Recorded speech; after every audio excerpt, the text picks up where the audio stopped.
This port report takes us to St. John, New Brunswick, where the tides are high and low. We rented a car to explore this terrific coast as well as check out some funky town attractions. Port basics and helpful details included, of course. Welcome to Canada. I'm Troy, and this is the Port Lowdown.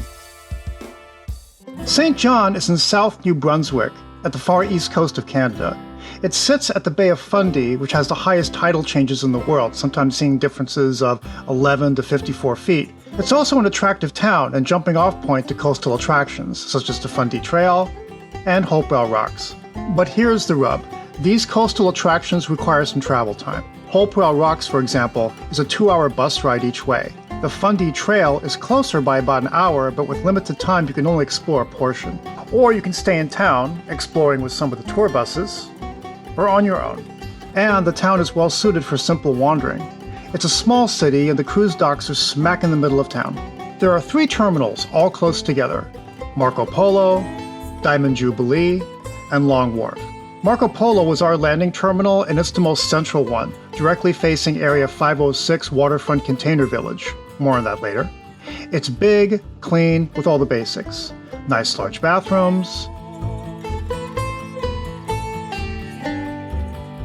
some vending, and tour kiosks with basic town info. Tour buses meet just outside the terminal, cabbies at the front along the street. You can also arrange an Uber or private pickup here, just minding to dodge the taxis. Or you can simply use this handy parking lot across the street. Diamond Jubilee Terminal is right next door with similar amenities. Long Wharf, across the water in the same harbor, looks less used. Now to explore the town, simply turn left and follow Water Street north to Market Square, then turn right and up King Street. The town sits on a hill, so be ready to burn some calories. Along King Street are several ATMs, including BMO Bank of Montreal and Scotiabank ATM at the Brunswick Square Shopping Mall. That mall also has, among other things, a Lawton's Drug and Sundry store, a big one.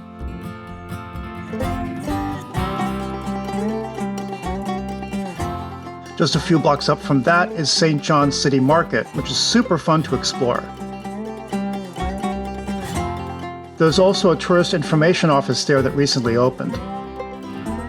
And you might just meet one of your ancestors. Beyond that is the King Square Park and surrounding historical district. All this can be done comfortably in about 2 hours. The other town attraction is Reversing Falls, where the crossing of the Bay of Fundy and the St. John River creates a reversing flow twice a day from the tidal changes. From the dock, it's a 50-minute walk to the lookout point, or a 7 to 10-minute Uber or taxi ride from the port.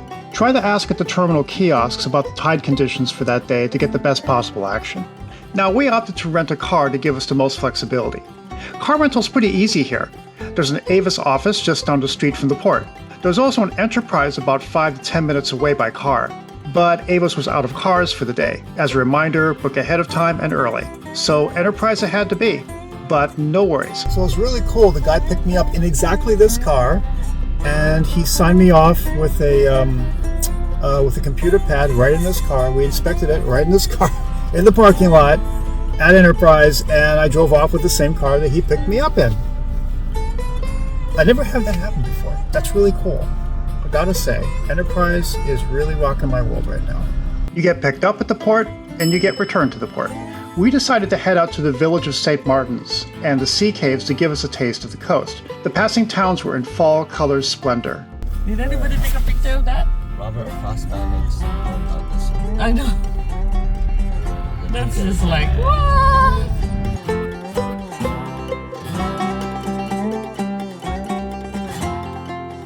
Allow about 45 minutes to an hour drive time each way for St. Martin's. Entering St. Martin's, we stopped at this beautiful lighthouse visitor center. Lots of info about the Fundy Trail, bathrooms, and maybe a musician to dance to. What a wonderful world. Oh, yeah.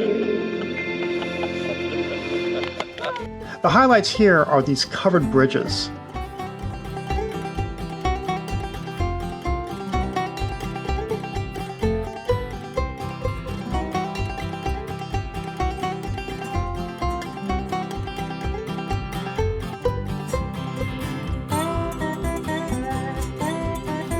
the charming storefronts, and the coastline.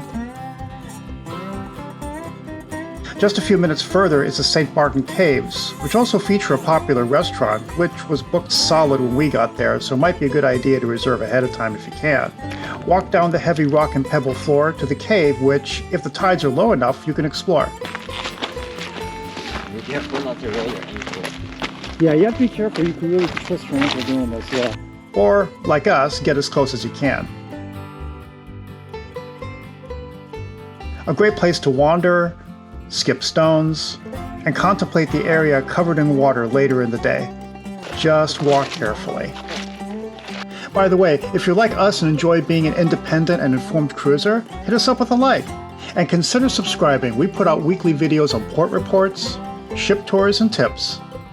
And thank you so much for all your views, comments, and support. You're the reason we make this channel. Okay, back in town for funky stuff. All of these are within a few minutes walk of the port. First up is the St. John Police Museum, a small volunteer-run labor of love. Free to enter, donations appreciated. Because we only hire the best criminals here. We do, really. The only museum dedicated to the policing history of St. John. You can explore the handcuff and badge displays, a 1965 Volkswagen police car. Don't think I've ever seen that before. Go to jail and send alarming photos to your relatives. Take a selfie with Constable George. The staff here are super friendly and passionate. They don't have consistent hours, however, so this is a drop-in if they happen to be open kind of deal. But it's well worth a good half hour. It's lots of fun. Second is a bitter disappointment to me, since they were closed on our trip. Axe throwing. Yep. There's a bar and restaurant that features 45-minute axe throwing sessions at Woodchucks Axe Throwing, just a block or so from the port. The only problem for a cruiser is that the hours are late in the day or on the weekends. But if you happen to be available then, why not give it a shot? And third, the 506 Waterfront Container Village, which is right at the Marco Polo dock. It's a recent addition to the wharf, bringing a hipster vibe with lots of cool stores, food trucks, and art.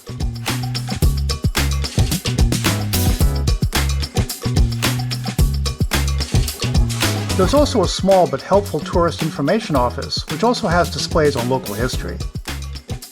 And beaver tails. Gotta try beaver tails.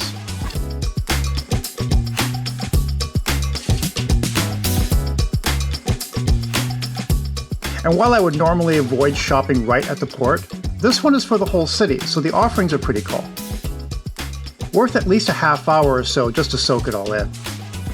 All in all, St. John has a lot to offer the cruiser, whether you stay in town or venture out. If you've been to St. John, drop us a comment about your experience and suggestions.